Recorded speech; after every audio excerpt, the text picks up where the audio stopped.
তৃণমূলে একেবারে চোখ ধাঁধানো চমক। ব্যাপার কি? ভোটের আগে কাজল শেখ এবং অনুব্রত মণ্ডলকে রূপোর উপহারের একেবারে হিড়িক পড়ে গিয়েছে। দুই গোষ্ঠীর অনুগামীদের অনুগত্যের উপহার এই কটাক্ষ পদ্ম শিবিরের। দ্বন্দ্ব নেই, পাল্টা বলছে তৃণমূল শিবির। কারণ যাই হোক, কার্যক্ষেত্রে সিলভার সিলসিলায় মজে বীরভূম।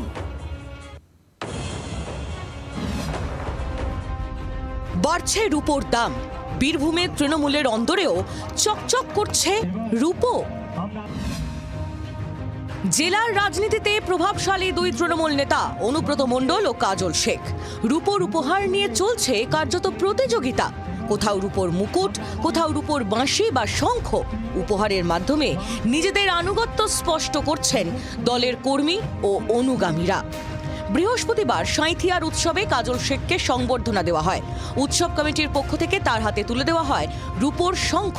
সংবর্ধনার মঞ্চে কাজল শেখ বলেন, ইসলাম পরিবারে জন্ম হলেও শঙ্খ দিয়ে সম্মান জানানো হয়েছে, তাতে তিনি আপ্লুত ও গর্বিত।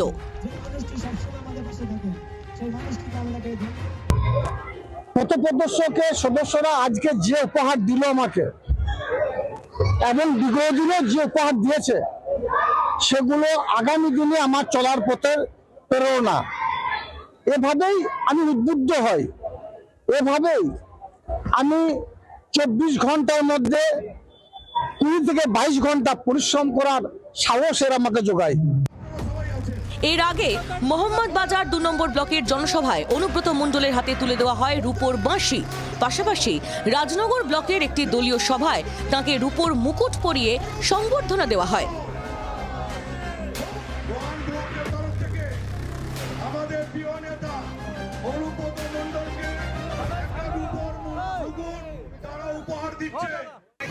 কি অন্যায়টা কি হলো?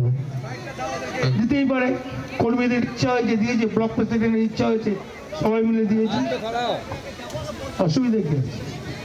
খুশি হতাম, কিন্তু সোনার দাম অনেক বেশি। এই ধরনের ঘটনা নতুন নয়।